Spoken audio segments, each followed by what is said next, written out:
ہے کہ کہ عام عام آدمی اس آدمی کی اس کی پریکٹس پریکٹس کرے کرے اور اور ذکر ذکر جاری ہو جاری ہو جائے۔ جائے۔ اس کے اس کے لیے لیے مرشد مرشد کامل کامل چاہیے۔ چاہیے۔ کیوں کیوں چاہیے؟ چاہیے؟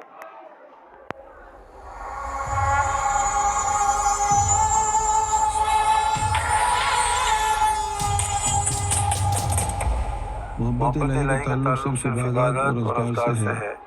یہ دل کے اندر ایک مخصوص ذکر قلبی روحانی وائبریشن بھی ضروری ہے کہ قرآن کا ذکر قلب، ہندو دھرم کا اوم جپنا اور مسیحی تصوف کا نام ایک ہی حقیقت کا دو نام ہے۔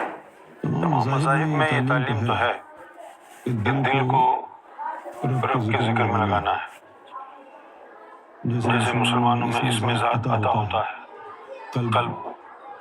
اسی طرح ہندو اس کو نامدان کہتے ہیں، ہم قلب کہتے ہیں، وہ ہردے کہتے ہیں۔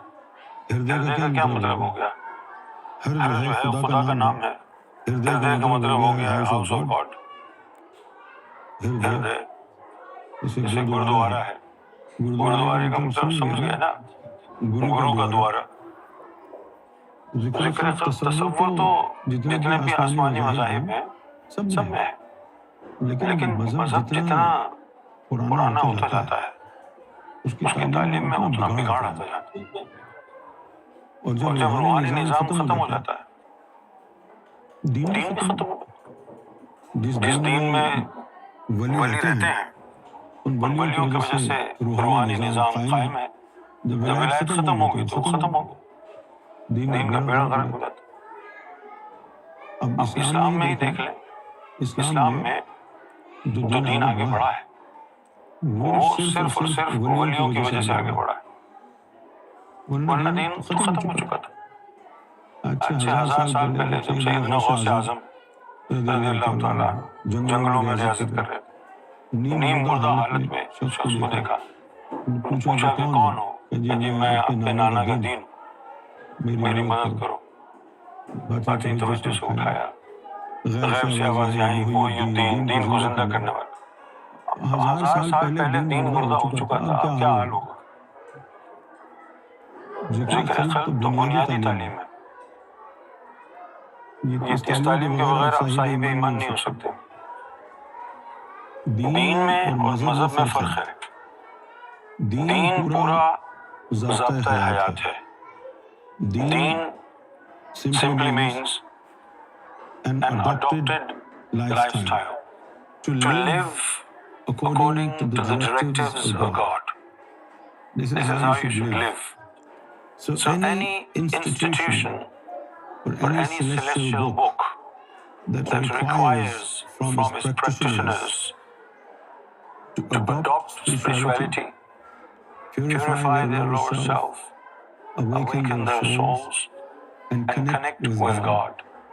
Without connecting with God, you cannot live the way God wants you to live. تو دین ایک مکمل ضابطۂ حیات ہے، اور مذہب اس کا ایک حصہ ہے۔ مذہب دین کے اس پورشن کو کہتے ہیں جس میں رسمی عبادات ہیں، وہ مذہب ہے۔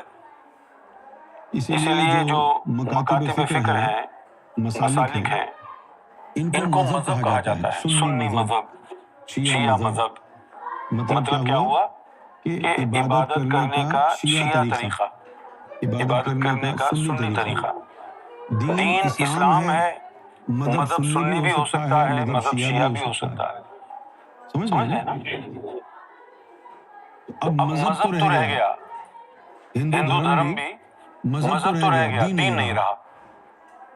عبادتوں کا طریقہ پتہ ہے آپ کو، لیکن وہ عبادتیں ادھوری ہیں۔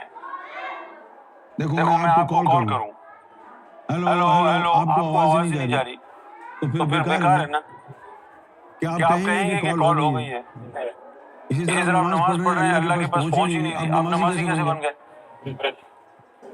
اسی لیے اللہ تعالیٰ نے فرمایا فَإِذَا قَضَيْتُمُ الصَّلَاةَ فاذكروا اللَّهَ قِيَامًا وَقُعُودًا وَعَلَىٰ جُنُوبِكُم۔ کہ جب تمہاری نمازیں قضا ہونے لگ جائیں تو پھر ایسا ذکر سیکھ لو، اٹھتے بیٹھتے کروٹوں کے بل بھی جو ہوتا ہو۔ ذکر قلبی نماز سے افضل کیوں ہے؟ ذکر قلبی نماز سے افضل اس لیے ہے کہ نماز کے اندر دو حالتیں ہیں، کھڑے ہونے کی اور بیٹھنے کی، قیام و قعود۔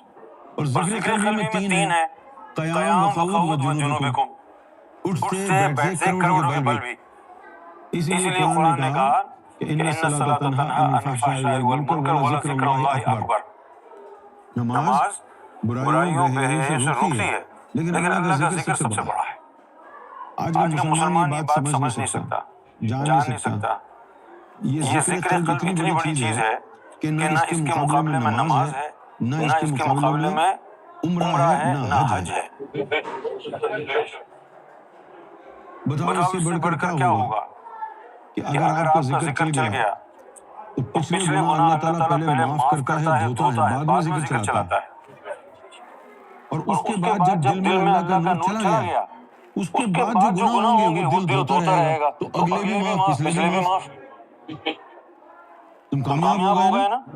یوم لا ينفع مال ولا بنون الا من اتى الله بقلب سلیم۔ قلب سلیم جو لائے گا وہ کامیاب ہو۔ اب یہ ذکر قلب کوئی ایسی چیز نہیں ہے کہ عام آدمی اس کی پریکٹس کرے اور ذکر جاری ہو جائے۔ اس کے لیے مرشد کامل چاہیے۔ کیوں چاہیے؟ اس لیے چاہیے کہ مرشد کامل سب سے پہلے تو شرح صدر کرے گا۔ شرح صدر کیا ہے؟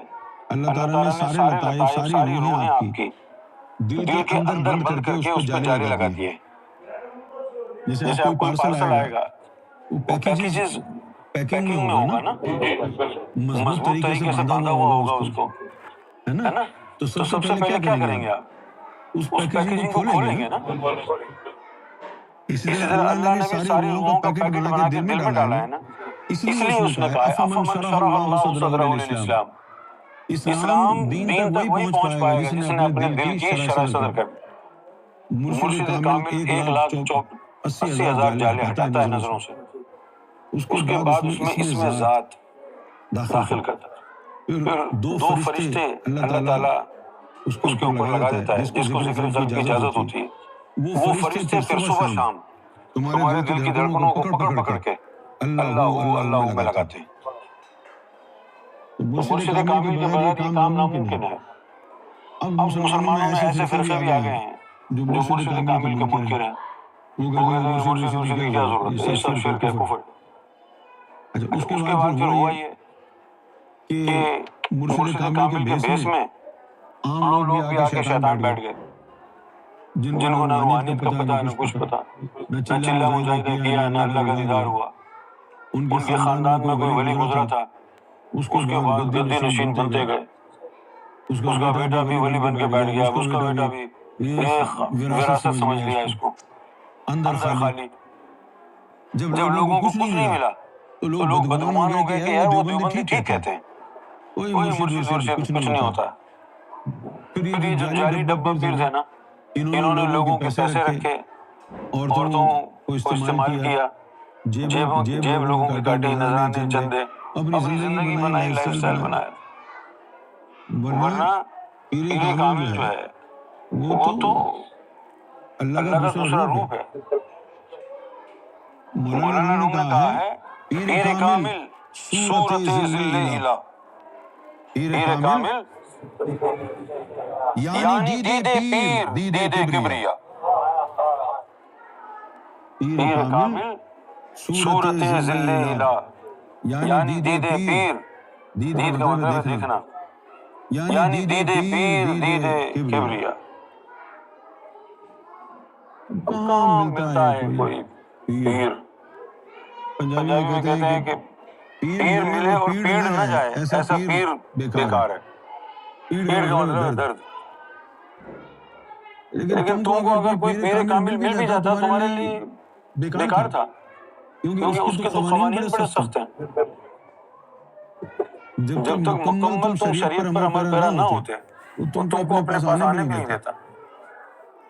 یہ تو سرکار کی کرم نوازی ہے۔ ہم جیسے لوگوں کو سرکار نے لگا دیے۔